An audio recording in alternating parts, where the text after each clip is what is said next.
Bismillahirrahmanirrahim. Assalamualaikum warahmatullahi wabarakatuh.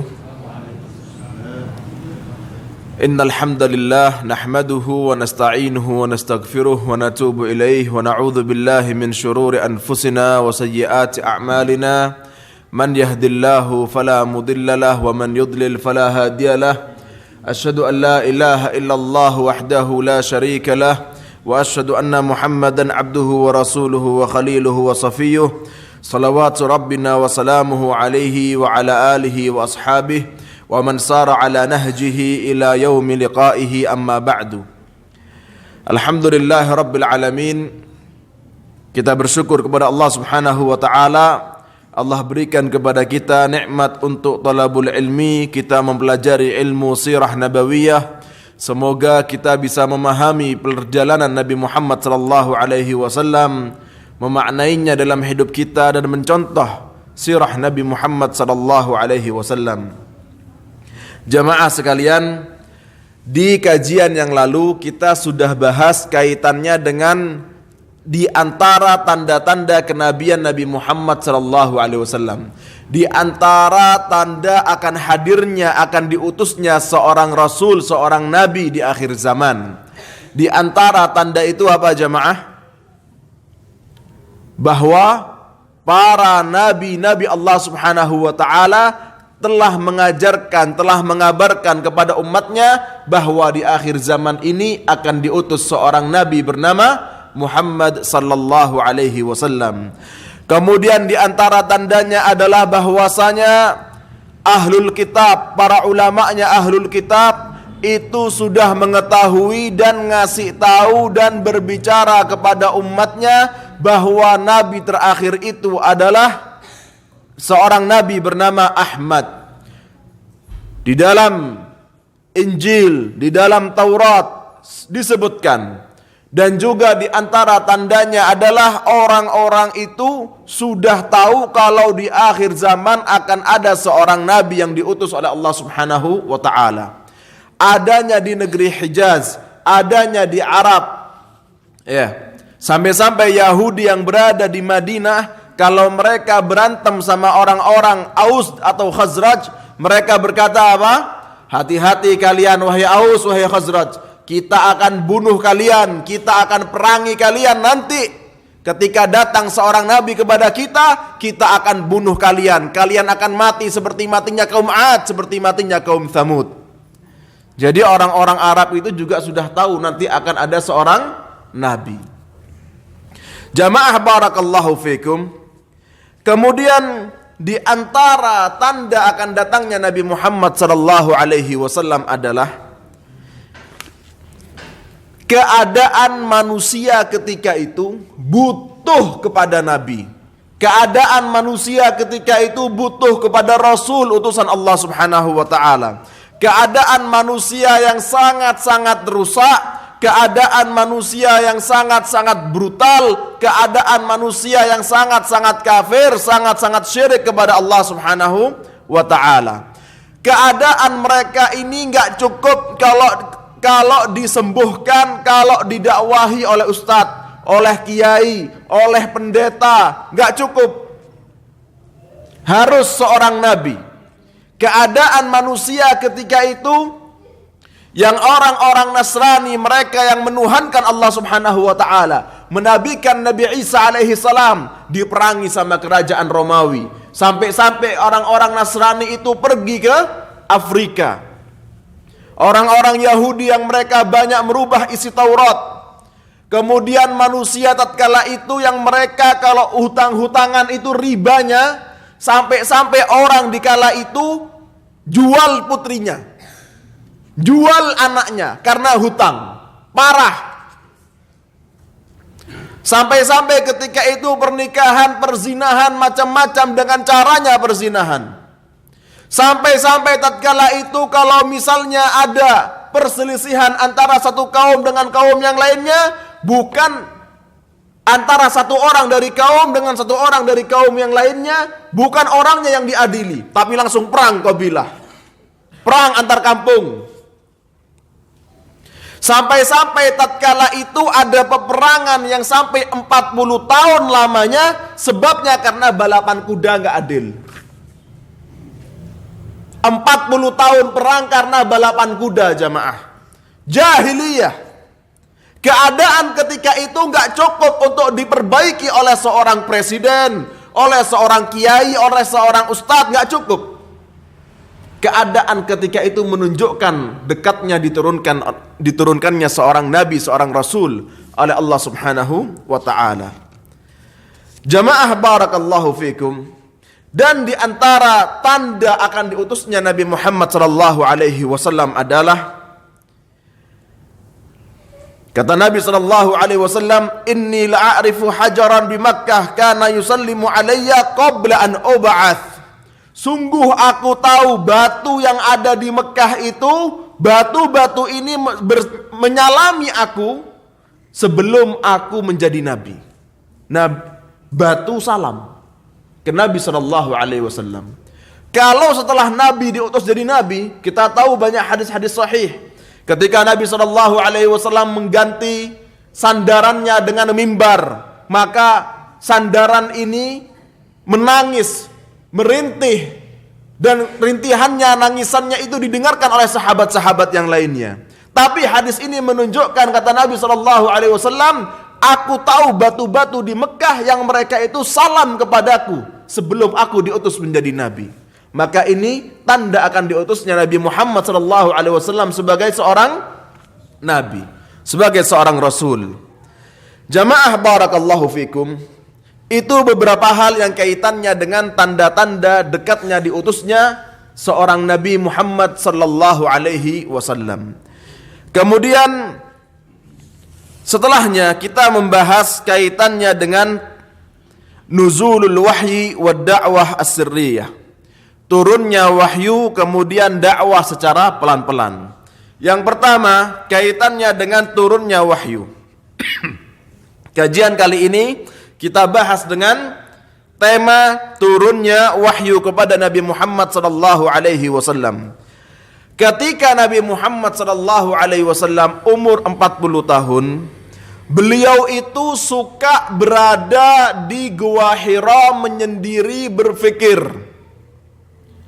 menyembah Allah Subhanahu wa taala dan berfikir akan keagungan Allah Subhanahu wa taala. Dan beliau dari Gua Hira ini melihat bagaimana orang-orang di bawah itu tidak mau menyembah Allah. Mereka yang di bawah itu bermaksiat kepada Allah. Nabi SAW berkata, aku tidak pernah minum khamar, aku tidak pernah berbuat syirik, aku tidak pernah berzina. Nabi sudah tidak melakukan kemaksiatan-kemaksiatan itu. Dan Nabi melihat orang-orang yang di bawah kok seperti itu perbuatannya. Dan beliau belum diutus jadi Nabi. Sebelum menjadi Nabi, Nabi Muhammad SAW beragama dengan agamanya siapa? Nabi Ibrahim alaihi salatu wassalam. Kemudian Nabi Muhammad SAW beribadah di Gua Hira beberapa malam, beberapa hari. Ketika makanannya habis, beliau turun ngambil makanan kepada Khadijah radhiyallahu anha, kemudian naik lagi beberapa hari, kemudian beliau turun kerja dan yang lainnya, nanti beliau naik lagi beberapa hari, turun ngambil makanan dan begitu. Di dalam kitab Sahihul Bukhari, kata Imam Bukhari dari hadis yang diriwayatkan oleh Ibunda Aisyah radhiyallahu anha, qalat awwalu ma budi'a bihi Rasulullah sallallahu alaihi wasallam min al-wahyi ar-ru'ya as-salihah fi an-naum. فكان لا يرى رؤيا إلا جاءت مثل فلك الصبح ثم حبب إليه الخلاء وكان يخلو بغار حراء فيتحنث فيه وهو التعبد الليالي ذوات العدد قبل أن ينزع إلى أهله ويتزود لذلك ثم يرجع إلى خديجة فيتزود لمثلها حتى جاءه الحق وهو في غار حراء فجاءه الملك فقال اقرأ قال ما أنا بقارئ قال فأخذني فقطني حتى بلغ مني الجهد ثم أرسلني فقال اقرأ فقلت ما أنا بقارئ إلى آخر الحديث. Pada hadis ini Kata Ibunda Aisyah radhiyallahu anha mengabarkan, menceritakan tentang bagaimana wahyu itu pertama kali turun ke Nabi Muhammad sallallahu alaihi wasallam. Kata beliau, pertama kali wahyu itu turun kepada Nabi Muhammad sallallahu alaihi wasallam yaitu dengan mimpi indah. Ar-ru'ya as-salihah, mimpi yang indah. Ar-ru'ya as-sadiqah, mimpi yang benar-benar terjadi. Kata Ibunda Aisyah radhiyallahu anha, wa kana mithla falaqis subh. Mimpinya Nabi Muhammad sallallahu alaihi wasallam itu seperti fajar, seperti pagi hari, terang benderang. Maksudnya bukan Nabi Muhammad mimpi subuh. Maksudnya bukan Nabi Muhammad mimpi terbitnya matahari, terbitnya syuruk, terbitnya duha, bukan itu maksudnya. Maksudnya Ibunda Aisyah radhiyallahu anha, mimpi Nabi sallallahu alaihi wasallam itu benar-benar bikin Nabi itu terenyuh.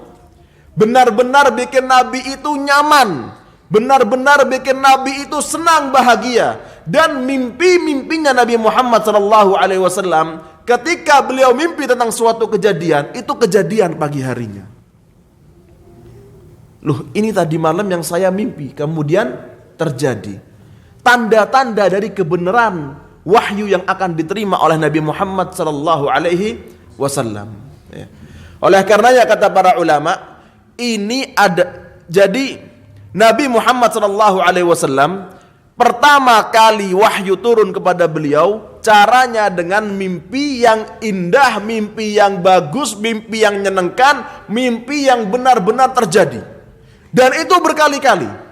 Akhirnya setelah itu Nabi Muhammad sallallahu alaihi wasallam beribadah kepada Allah di Gua Hira. Ya. Di Gua Hira. Jadi jamaah, subhanallah. Kata para ulama, kalau misalnya Nabi Muhammad sallallahu alaihi wasallam langsung didatangi oleh Jibril, "Iqra bismi rabbikal ladzi khalaq." Itu lebih berat. Tapi Allah berikan hal yang mudah kepada Nabi Muhammad. Allah berikan hal yang lebih menyenangkan hati Nabi Muhammad sallallahu alaihi wasallam. Mimpi kejadian, mimpi kejadian, mimpi kejadian. Begitu berulang-ulang. Maka ketika Nabi Muhammad dikasih wahyu, beliau langsung beriman bahwasanya beliau adalah seorang utusan Allah Subhanahu wa taala.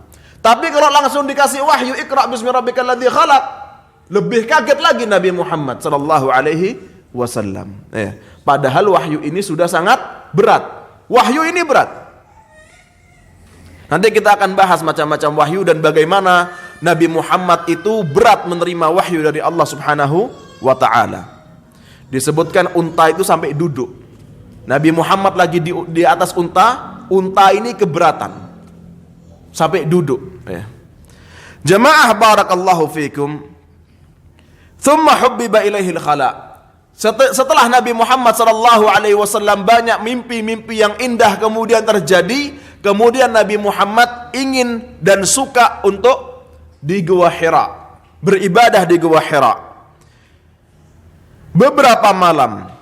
Kemudian jamaah barakallahu fikum, datang malaikat Jibril alaihi salam dan berkata, "Iqra, bacalah wahai Muhammad." Maka Nabi Muhammad sallallahu alaihi wasallam berkata, "Ma ana biqari," aku tidak bisa membaca. Jibril alaihi salam berkata, "Iqra, bacalah wahai Muhammad." Nabi Muhammad sallallahu alaihi wasallam berkata, "Ma ana biqari," aku tidak mau membaca. Kata guru saya Syekh Ahmad ibn Ali al-Makrami, "Ma ana biqari" kedua artinya saya tidak mau membaca. Yang pertama apa? Saya tidak bisa baca. Yang kedua, saya tidak mau membaca. Kemudian yang pertama ini Jibril alaihi salam datang kepada Nabi Muhammad sallallahu alaihi wasallam, "Iqra." Dan Jibril alaihi salam itu memegang Nabi Muhammad sallallahu alaihi wasallam, dipegang erat, dipeluk sampai Nabi Muhammad itu berkeringat dan ketakutan. Kemudian dilepas dan dikatakan, "Iqra, bacalah." Tapi Nabi Muhammad menjawab, "Ma ana biqari," aku tidak mau membaca. Kemudian dipegangi sama Jibril alaihi salam, dipeluk sampai lagi Nabi Muhammad ketakutan dan Nabi Muhammad keluar keringatnya. Kemudian dikatakan Iqra, dan Nabi Muhammad berkata ma ana biqari, aku tidak bisa membaca. Di sini artinya aku tidak akan membacanya. Maka kemudian Nabi Muhammad SAW diberikan wahyu oleh malaikat Jibril alaihissalam yang datang dari Allah Subhanahu wa taala. Iqra bismi rabbikal ladzi khalaq, khalaqal insana min 'alaq, iqra wa rabbukal akram. Bacalah dengan nama Tuhanmu yang telah menciptakan. Jamaah barakallahu fikum. Subhanallah, ayat pertama yang turun di muka bumi ini, ayat yang pertama yang turun di Al-Quran, ayat pertama yang turun kepada kita untuk kita kaum muslimin adalah Iqra, baca. Maka kita ini adalah umat yang diperintahkan oleh Allah Subhanahu wa taala untuk membaca, untuk belajar. Gak boleh kita ilmu yang dulu sama ilmu yang besok sama. Harus belajar. Gak boleh kita merasa sudah pinter.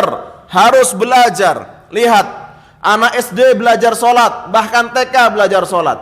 Anak SD belajar sholat, ilmunya sama atau beda anak SD sama TK? Beda. Anak SMP belajar sholat lagi, ada sedikit ilmu tambahan.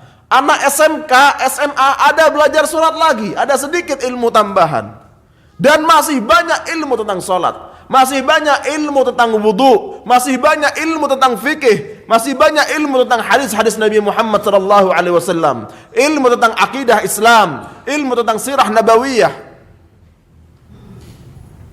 Maka Islam itu agama mengajarkan kepada kita untuk belajar. Jamaah barakallahu fikum. Saya teringat pernah dulu di pesantren ada pengajian gini sama santri. Ustadz saya yang ngisi, Ustadz Muhammad Qasim hafizahullah. Kemudian ada yang tanya, Ustadz, saya tadi habis jalan-jalan di kota, kemudian saya masuk ke warung, maka saya mesen makanan dan saya makan. Tengah-tengah saya makan, ada teman yang lewat. Kemudian saya dimarahin sama teman-teman. Loh, kamu kok makan di sini? Emangnya kenapa? Itu kan tulisannya Swiki. Kemudian, Ustadz, hukumnya apa? Saya ingat sekali, Ustadz saya ketika itu bilang apa? Islam ini ayat pertama turun Iqra. Ente masuk makanan gak Iqra? Baca dulu. Swiki, kodok, santri makan kodok, gimana jemaah? Wal'iyadzubillah. Karena enggak Iqra ini. Makanya pentingnya untuk kita Iqra, belajar. Jemaah barakallahu fikum. Kemudian ketika Nabi Muhammad SAW mendapatkan hal ini, beliau di Gua Hira, beliau mimpinya kejadian. Kemudian beliau mendapatkan wahyu, dan beliau mendapatkan wahyu dengan cara Jibril alaihi salam itu menekan Nabi Muhammad sallallahu alaihi wasallam, menunjukkan kalau ini wahyu enggak gampang diterima, menunjukkan kalau ini wahyu bukan main-main, ini dakwah, ini risalah, ini utusan dari Allah Subhanahu wa taala, ini kalamullah. Maka Nabi Muhammad sallallahu alaihi wasallam turun. Ketika beliau turun, beliau datang ke rumahnya dan beliau ketakutan. Maka Ibunda Khadijah radhiyallahu anha berkata, ada apa denganmu wahai suamiku? Nabi Muhammad sallallahu alaihi wasallam berkata, zammiluni, zammiluni, selimutilah aku. Maka Khadijah radhiyallahu anha menyelimuti Nabi Muhammad dengan kain dan juga dengan tubuhnya radhiyallahu anha. Kemudian Ibunda Khadijah bertanya, ada apa wahai suamiku? Maka Nabi sallallahu alaihi wasallam berkata, apa yang barusan saja terjadi? Mendengar perkataan ini, kata Ibunda Khadijah radhiyallahu anha, kala wallahi ma yukhzika Allahu abadan. Demi Allah, Allah tidak akan menyia-nyiakanmu wahai suamiku. Innaka latasilur rahim. Sesungguhnya engkau senantiasa terus menyambung tali silaturahmi. Saudara-saudaramu engkau datangi, mereka yang enggak menyapa engkau sapa, engkau sambung terus tali silaturahmi. Kemudian kata Ibunda Khadijah dengan kata-kata yang indah, wa tahmilul kill, wa tahmilu al-killa, wa taksibul ma'dum, wa taqrid dhaifa, wa tu'inu ala nawaibil haq. Sesungguhnya engkau wahai suamiku membantu orang-orang yang membutuhkan. Engkau memberi orang-orang yang membutuhkan. Engkau memuliakan tamu dan engkau selalu membenarkan yang benar dan menyalahkan yang salah. Gak pernah bermuka dua, gak pernah munafik. Selalu berkata kalau ini benar-benar. Jamaah barakallahu fikum. Maka di sini Ibunda Khadijah radhiyallahu anha sebagai istri Nabi Muhammad sallallahu alaihi wasallam, beliau menguatkan Nabi Muhammad sallallahu alaihi wasallam. Khadijah radhiyallahu anha, kita sudah bahas sebelumnya, beliau ini sudah punya pengetahuan kalau suaminya akan menjadi seorang nabi. Mendengar ini, Khadijah sudah punya pengetahuan. Dan Khadijah radhiyallahu anha berkata-kata yang baik, memotivasi suaminya. Bukan berkata yang buruk, bukan kemudian meninggalkan suaminya, bukan kemudian tidak memotivasi. Perangai baik Allah siapkan untuk Nabi Muhammad SAW seorang istri yang salihah. Ad-dunya mata' wa khairu mata'id dunya al-mar'atu as-salihah. Dunia ini adalah perhiasan dan sebaik-baik hiasan adalah istri yang salihah. Kemudian Ibunda Khadijah radhiyallahu anha membawa Nabi Muhammad SAW kepada saudaranya yang bernama Waraqah binti Naufal. Kepada Waraqah binti Naufal, Waraqah bin Naufal, bukan binti Naufal, Waraqah bin Naufal, ibnu ammi Khadijah, sepupunya Khadijah radhiyallahu anha. Waraqah bin Naufal ini orang yang beragama Nasrani, menuhankan Allah, menabikan Nabi Isa alaihissalam. Bukan Nasrani yang menuhankan Isa alaihissalam. Dan Waraqah ini menulis dengan bahasa Ibrani atau dengan bahasa Syriani. Mengetahui bahasa Ibrani, mengetahui Injil dari bahasa Ibrani. Kemudian Waraqah bin Naufal ini orang yang sudah sepuh dan sudah buta. Ketika Khadijah datang, maka dia berkata, "Ya bna'am, isma' min ibni akhik."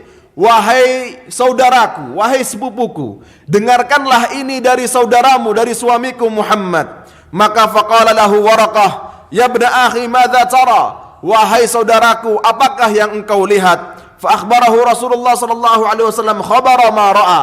Maka Nabi memberitahu apa yang barusan ia lihat. Faqala lahu Waraqah, maka Waraqah berkata, "Hadzan namusul akbar." Ini adalah namus. Namus itu bahasanya orang Nasrani kalau menyebut Jibril alaihi salatu wassalam. Alladzi nazzalallahu ala Musa.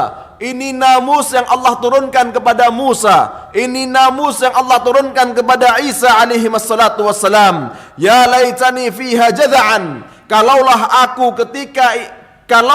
aku dalam keadaan muda, laitani akunu hayyan idh yukhrijuka qaumuka. Kalaulah aku dalam keadaan masih hidup ketika kaummu akan mengeluarkanmu dari tempatmu.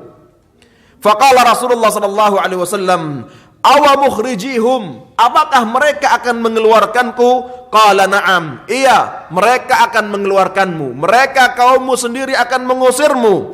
Lam ya'ti rajulun qattun bimithli ma ji'ta bihi illa 'udi. Gak ada seorang pun yang dia mengaku sebagai nabi, membawa risalah dari Allah Subhanahu wa taala kecuali diganggu dan dikeluarkan dari tempatnya. Wa in yudrikani yaumuka ansuruka nasran mu'azzara. Kalaulah di hari itu aku masih hidup, sungguh aku akan menolongmu dengan sebisa mungkin aku menolongmu. Thumma lam yanshab Waraqah an tufiya fatral wahyi. Kemudian Waraqah bin Naufal meninggal dekat dari itu. Jamaah barakallahu fikum. Subhanallah, ada pelajaran yang kita ambil dari sini. Lihatlah Nabi Muhammad sallallahu alaihi wasallam berkata, "Kalau aku telah mendapatkan seseorang, Jibril membawa wahyu dari Allah berkata, Iqra' bismi rabbikal ladzi khalaq, sampai seterusnya. Kemudian Kemudian Waraqah bin Naufal berkata beberapa perkataan. Waraqah bin Naufal berkata, dan yang ditanggapi oleh Nabi Muhammad sallallahu alaihi wasallam apa? Awamukhrijihum. Apakah mereka akan mengeluarkanku?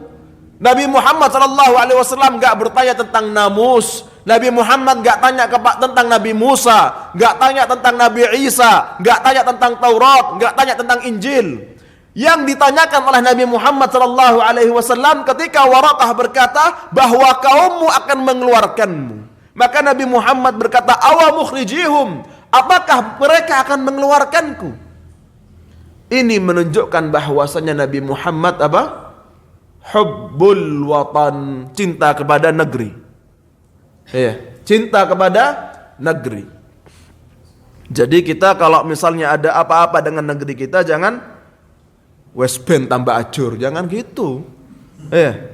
Doakan kebaikan, bantu semaksimal mungkin. Bahkan Nabi sallallahu alaihi wasallam ketika beliau keluar dari Mekah, ketika beliau hijrah, beliau berkata di atas sebuah bukit melihat kepada Mekah. Di pintu keluar Mekah, beliau naik di atas bukit dan berkata, menghadap Mekah. Wallahi ya Mekah, laula anna qaumaki akhrajuni minki ma kharajtu minki. Wahai Mekah, demi Allah, kalaulah kaummu tidak mengeluarkanku dari tanahmu, sungguh demi Allah aku tidak akan keluar darimu. Sampai-sampai ketika Nabi Muhammad SAW hijrah ke Madinah, ada piagam Madinah, ada perjanjian Madinah, ada perjanjian antara Rasulullah SAW dengan mereka Al-Aus dan Khazraj. Di antara piagam itu, di antara isi dari itu adalah bahwa Nabi Muhammad kalau sudah menguasai Mekah tidak boleh tinggal di Mekah, harus berada di Madinah. Nabi Muhammad SAW ketika Fathul Makkah dan beliau hanya beberapa hari di Mekah, maka orang-orang Aus dan Khazraj sudah berkata, apakah Nabi Muhammad sudah mulai lebih mencintai Mekah daripada Madinah? Apakah Nabi Muhammad tidak mau kembali dengan kita? Apakah Nabi Muhammad mau tinggal di Mekah sekarang? Mendengar perkataan itu Nabi Muhammad SAW, aku tidak menyelisihi janjiku. Dan beliau pulang dengan Aus dan Khazraj, tinggal di Madinah, dan beliau SAW wafat di kota Madinah. Jamaah barakallahu fikum.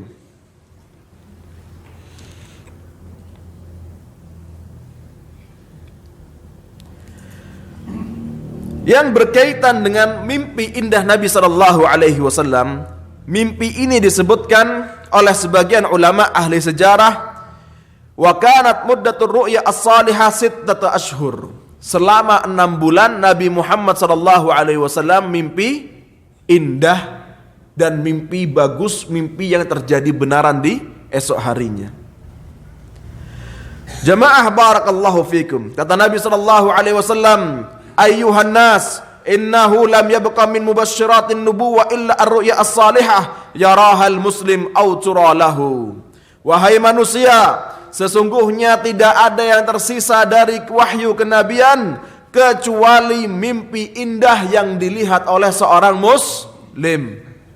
Mimpi indah yang dilihat seorang muslim, au turalahu, atau dilihatkan kepada orang muslim. Ya. Oleh karenanya jamaah, disebutkan mimpi itu bagian dari wahyu. Mimpinya Nabi Muhammad itu wahyu. Mimpinya Nabi Ibrahim alaihissalam itu wahyu. Ya bunayya inni ara fil manami anni adzbahuk. Wahai anakku, aku melihat di dalam mimpi kalau aku ini menyembelihmu.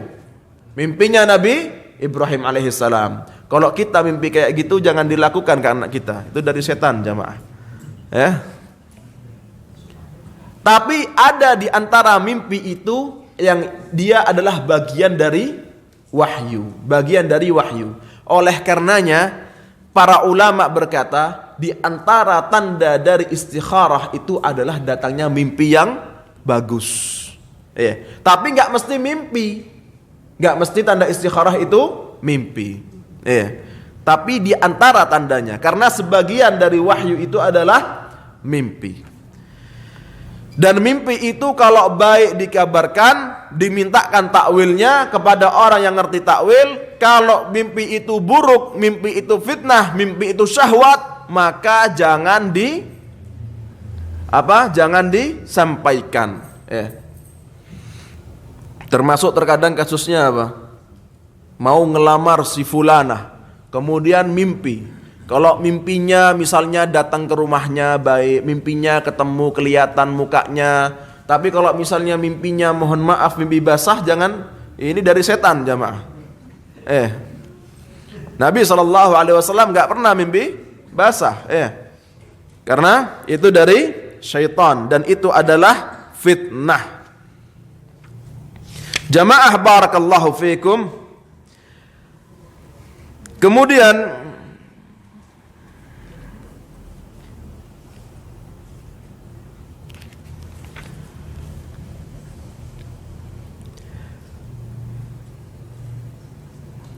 yang kaitannya dengan kerasnya yang diterima oleh Nabi SAW dari wahyu yang beliau terima. Kata Allah Subhanahu wa taala, "Inna sanulqi 'alaika qaulan thaqila." Kami akan turunkan kepadamu perkataan yang berat.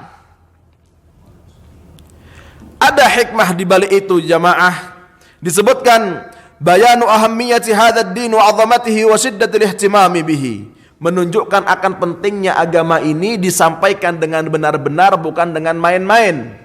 Disampaikan dengan benar-benar, bukan dengan main-main. Agama bukan buat candaan. Wa bayanun lil ummah anna dinaha alladhi tatana'amu bihi ma ja'aha illa ba'da shiddatin wa karbin. Dan menyebutkan kepada umat ini bahwa agama yang penuh nikmat ini bukan didapatkan dengan mudah, tapi didapatkan dari Nabi Muhammad SAW dengan wahyu yang berat. Jamaah barakallahu fikum.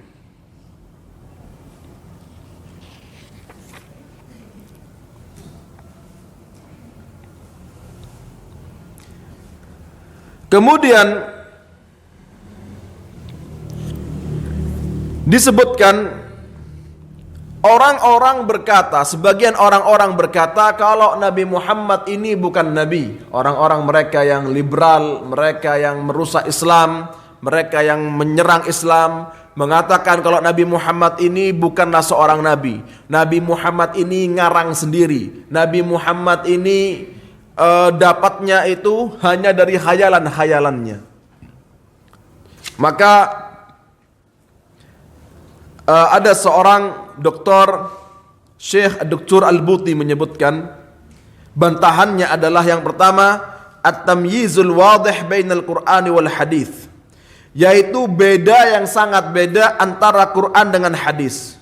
Hadis itu perkataan Nabi SAW, lafadznya dari Nabi, maknanya dari Allah Subhanahu wa taala. Kalau Al-Qur'an maknanya dari Allah, lafadznya juga dari Allah Subhanahu wa taala. Ketika turun Al-Qur'an, Nabi SAW melarang sahabat menulis hadis dan memerintahkan sahabat untuk menulis Al-Qur'an. Biar Al-Qur'an itu ada di dalam tulisan, adapun hadis-hadis Nabi ada di hafalan para sahabat, tapi tidak ada di tulisan. Ketika Al-Qur'an ini sudah kokoh turun semuanya, kemudian disatukan pertama kali oleh Abu Bakar As-Siddiq radhiyallahu anhu. Jamaah barakallahu fikum, tapi Nabi Muhammad tidak pernah memerintahkan untuk menulis hadis, membedakan antara Quran dengan hadis. Biar juga nggak dikatakan Quran ini tercampur dengan hadis. Quran ini tercampur dengan ucapan-ucapan Nabi Muhammad SAW yang bukan lafzi dari Allah Subhanahu wa taala. Kemudian menunjukkan bahwa agama ini dari Allah, bukan dari fikiran akal Nabi Muhammad SAW, yaitu Nabi Muhammad ditanya tentang berbagai masalah hukum. Terkadang beliau diam. Kalau memang wahyu itu darinya dia bikin-bikin, maka beliau pasti langsung menjawab semua pertanyaan. Tapi pernah Nabi Muhammad ditanya dan beliau diam. Bahkan pernah ditanya dan diam berhari-hari nggak menjawab. Kenapa? Menunggu wahyu dari Allah Subhanahu wa ta'ala. Menunggu jawaban dari Allah Subhanahu wa ta'ala. Jamaah barakallahu fikum. Kemudian yang ketiga, bahwa Nabi Muhammad sallallahu alaihi wasallam adalah orang yang tidak bisa membaca. Walaysa minal mumkini an ya'lama insanun biwasitatil mukasyafah wa an-nafsiyah haqa'iq tarikhiyah. Nabi Muhammad ini orang enggak bisa membaca. Mana mungkin Nabi Muhammad berbicara tentang Fir'aun, tentang Musa, tentang Isa, tentang Qarun, tentang Ashabul Kahfi dan kisah-kisah yang lainnya. Gak mungkin Nabi Muhammad ini tahu tentang hal-hal itu, sedangkan Nabi Muhammad gak membaca. Kalau membaca mungkin. Nabi Muhammad gak membaca. Mau belajar dari siapa gurunya? Siapa orang-orang ahlinya di Mekah itu? Tapi Nabi Muhammad ketika datang, beliau membawakan Al-Quran, berbicara tentang Fir'aun dengan detailnya. Berbicara tentang Nabi Musa alaihi salam, tentang Isa alaihi salam, tentang Ashabul Kahfi dan yang lainnya, Ashabul Ukhdud dan yang lainnya. Tahu dari mana? Oh, dia belajar, nggak bisa membaca, belajar dari mana? Maka Islam ini datangnya adalah wahyu dari Allah Subhanahu wa taala. Kemudian menunjukkan kebenaran Islam adalah kejujuran Nabi Muhammad SAW 40 tahun sebelum diutus jadi Nabi. Orang yang gak pernah berdusta. Sampai-sampai ketika Heraklus bertanya kepada Abu Sufyan, hal jarrabtum alaihi kadziban? Apakah kalian pernah mendapati dia berdusta? Maka Abu Sufyan berkata, tidak pernah wahai Heraklus. Sampai-sampai Abu Sufyan berkata, kalaulah bukan karena rasa malu untuk aku berbohong di hadapan orang-orang, sungguh aku mau berbohong. Tapi saya malu berbohong dan saya jawab jujur. Muhammad yang mengaku Nabi tidak pernah berdusta sama sekali. 40 tahun gak pernah dusta jamaah. Kita umur berapa? 20, 30, 40, berapa kali dusta? Gak kehitung. Nabi Muhammad tidak pernah berdusta selama 40 tahun. Sampai beliau menjadi seorang nabi dan beliau adalah orang yang jujur al-amin. Naam jamaah barakallahu fikum. Kemudian beberapa macam wahyu. Beberapa macam wahyu itu ada yang dengan ar-ru'ya as-sadiqah, yaitu dengan mimpi yang benar, mimpi yang terjadi kepada Nabi Muhammad sallallahu alaihi wasallam. Dan kata Nabi sallallahu alaihi wasallam, setelah beliau menjadi nabi, kata beliau, ru'yal anbiya'i wahyun. Mimpinya para nabi itu adalah wahyu. Yang kedua adalah ilham. Ilham itu adalah bisikan yang datang kepada Nabi Muhammad sallallahu alaihi wasallam. Ilham itu apa jamaah? Bisikan yang datang kepada Nabi Muhammad sallallahu alaihi wasallam. Siapa yang membisiki? Siapa yang membisiki? Jibril alaihi salatu wassalam. Kemudian yang ketiga, wahyu itu datang dalam keadaan mithlu salsalatil jaros. Suaranya sangat-sangat kencang. Dan kata Nabi wahwa asyadduhu alayya. Ini yang paling berat aku terima. Dalam keadaan apa? Wahyu datang, suaranya sangat keras. Bahkan kata Ibunda Aisyah radhiyallahu anha, aku pernah melihat Nabi Muhammad di dalam rumah ketika Madinah musim dingin. Nabi Muhammad menerima wahyu sampai-sampai beliau berkeringat.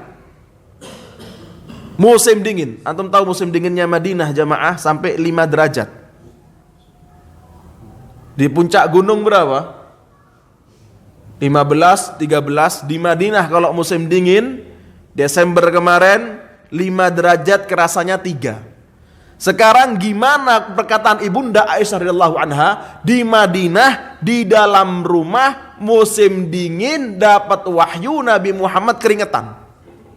Karena begitu kerasnya beliau terima wahyu ini. Kemudian yang keempat, wahyu itu turun kepada Nabi Muhammad sallallahu alaihi wasallam tanpa perantara, langsung dari Allah kepada Nabi Muhammad sallallahu alaihi wasallam. Sebagaimana Nabi Musa alaihi salam disebut kalimullah, langsung berbicara dengan Allah Subhanahu wa taala, dan Nabi Muhammad langsung mendengarkan perkataan Allah Subhanahu wa taala ketika Isra Mi'raj. Jamaah barakallahu fikum. Wahyu yang kelima, cara turunnya wahyu yang kelima, yaitu Jibril alaihi salam datang kepada Nabi Muhammad sallallahu alaihi wasallam dengan bentuk wujud aslinya. Dengan bentuk wujud aslinya. Dan yang keenam, Jibril datang kepada Nabi Muhammad sallallahu alaihi wasallam menyerupai seseorang, dan ketika itu dilihat oleh sahabat-sahabat yang lainnya. Disebutkan Jibril ini seperti siapa? Kalau turun menyerupai seorang sahabat bernama Dihyah Al-Kalbi. Seperti kisahnya ketika Nabi Muhammad bersama para sahabat, kemudian datang seseorang bajunya sangat putih, orang ini enggak diketahui tapi bajunya bersih. Kalau dari luar ini musafir, bajunya kotor. Ini orang dari enggak diketahui tapi bersih. Ini orang enggak diketahui tapi rambutnya enggak kusam, enggak kotor, wajahnya enggak kusam, enggak kotor, bersih semuanya. Kemudian bertanya kepada Nabi Muhammad sallallahu alaihi wasallam, apa itu Islam, apa itu iman, apa itu ihsan, kapan hari kiamat. Ya. Setelah pergi, Nabi bertanya, apakah kalian tahu siapakah tadi yang datang? Maka mereka menjawab, tidak tahu ya Rasulullah. Dan Nabi berkata, tadi itu adalah Jibril alaihi salatu wassalam. Jamaah barakallahu fikum. Saya bawa gantungan kunci ini. Hadiah bagi yang bisa jawab. Dapat 2. Mau jawab jamaah? Apa artinya ilham?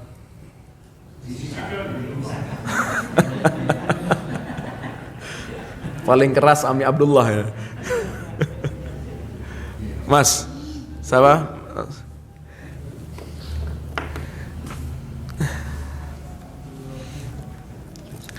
Baik. Jamaah barakallahu fikum. Ini kuncinya tulisannya NIBS Jember, Nugroho Islamic Boarding School. Jadi antum kalau pakai kunci ini insyaallah bernilai dakwah ya. Nanti orang tanya, apa ini ya kan? Oh itu pondoknya di Rambi ya. Jamaah barakallahu fikum. Pertanyaan kedua,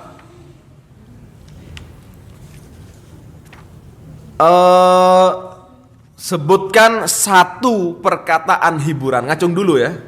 Sebutkan satu perkataan hiburan, satu saja perkataan hiburannya Ibunda Khadijah kepada Nabi Muhammad sallallahu alaihi wasallam. Apa jamaah? Beliau itu menyampaikan bahwa dia sering silaturahmi. Saling silaturahmi, betul. Ada banyak perkataannya Ibunda Khadijah. Apa lagi? Monggo, Pak. Naam, betul. Monggo, Pak.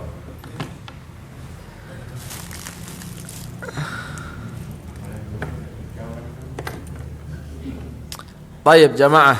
Nih. Wah. Tinggal satu yang di luar jamaah. Pertanyaan ketiga, sebutkan satu di antara tanda dekatnya turunnya Nabi Muhammad sallallahu alaihi wasallam. Diutusnya Nabi Muhammad sallallahu alaihi wasallam. Apa jamaah? Apa adik? Ayo. Mimpi indah, bukan. Sebelum beliau diutus nih. Tapi ya mimpi indah sebelum diutus juga ya. Cuman pembahasannya babnya yang beda tadi ya. Enggak apa-apalah dapat hadiah.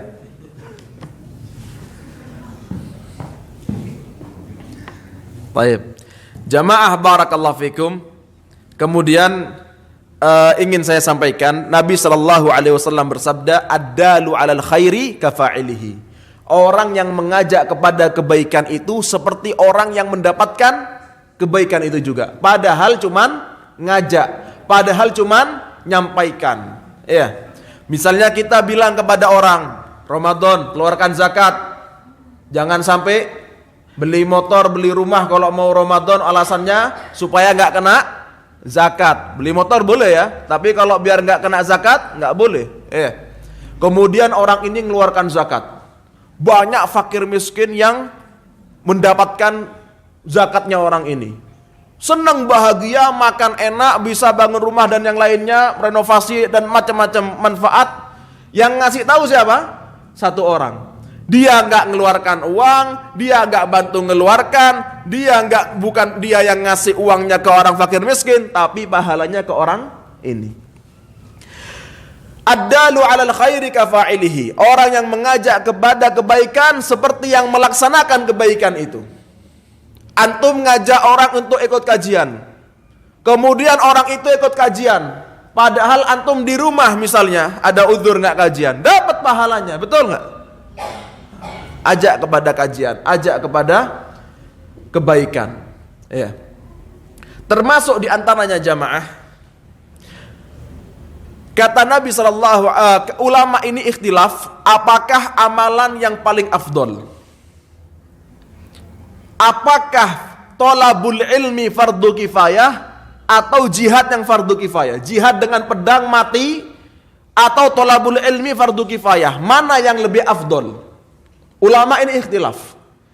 Sedangkan sekarang kita di tempat kita nggak ada jihad dengan pedang. Maka yang paling afdol ini adalah apa? Thalabul ilmi, belajar. Sekarang gimana kebaikannya kalau antum mengajak orang untuk belajar, hadir kajian luar biasa. Kemudian orang ini mendengarkan Quran, mendengarkan hadis, mendengarkan nasihat, mendengarkan sirah, dan mempelajari dari itu, mengamalkannya, mengajak keluarganya, pahalanya ke antum yang ngajak kajian. Bagaimana lagi, dan ini maksud saya terutama, yaitu kalau antum mengajak orang masuk pondok. Jamaah, saya buka pesantren, ada yang berbayar, ada yang murah, ada yang gratis. Yang gratis bagi fakir miskin, yatim, duafa, gratis. Sekarang jamaah barakallahu fikum, gimana antum kalau misalnya ngajak orang, anak antum, tetangga antum, ponakan antum untuk mondok. Kemudian antum sehari-harinya kerja, kajiannya seminggu sekali, seminggu 2 kali, sedangkan anak ini 24 jam mondok. Setiap hari, bertahun-tahun. Siapa yang ngajak? Antum. Antumnya ngapain? Nggak mondok. Dapat pahalanya anak mondok? Dapat. Kerjaannya setiap hari ngaji. Lulus-lulus sudah hafid Quran 30 juz. Siapa dulu yang nyuruh pondok? Tetangga. Fadilah yang luar biasa. Rugi apa untung? Untung, nggak ada ruginya. Apalagi pondok ini buka yang gratis untuk yatim duafa dan duafa. Tapi dengan syarat jamaah, saya terima yatim dan duafa dengan syarat apa? Niat. 1 anaknya niat mau mondok, 2 anaknya ini punya kemampuan. Jadi bukan terus pinter, enggak, tapi jangan yang enggak bisa sama sekali. Jadi tarafnya tengah-tengah lah. Iya. Meskipun anaknya nakal, tapi dia mau mondok, semangat, saya mau berubah, silahkan. Termasuk saya ini adalah program pondok yang berhasil, awalnya nakal kemudian jadi ustadz. Tadi kan saya bilang, siapa kita yang enggak pernah berbohong?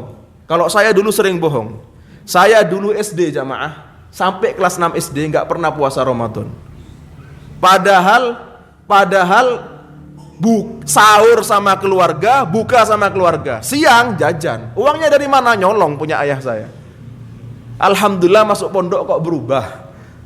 Tapi saya berubahnya itu bukan terus jadi anak nakal di pondok, enggak. Memang saya niat untuk berubah. Saya niat untuk jadi anak baik. Jadi kalau nakal tapi niat mau jadi anak baik, silahkan didaftarkan. Tapi kalau nakal tidak mau dinasehati, jangan jamaah. Susah saya ngerawatnya. Barakallahu fikum. Ini yang bisa disampaikan. Naam. Ini ada brosur jamaah dan nanti brosurnya dibawa, taruh situ mas. Ada brosur untuk MTS. Silahkan antum ambil berapa yang antum butuhkan, berapa yang bisa antum bawa. Antum membawa 1 brosur, 2, 5, 10 silahkan. Kasihkan, sampaikan kepada yang membutuhkan. Barakallahu fikum, semoga bisa menjadi amal jariyah. Kita tutup dengan doa kafaratul majlis. Subhanakallahumma bihamdik, asyhadu an la ilaha illa anta astaghfiruka wa atubu ilaik. Tsumma assalamu alaikum warahmatullahi wabarakatuh. من يطع الرسول فقد أطاع الله ومن تولى فما أرسلناك عليهم حفيظا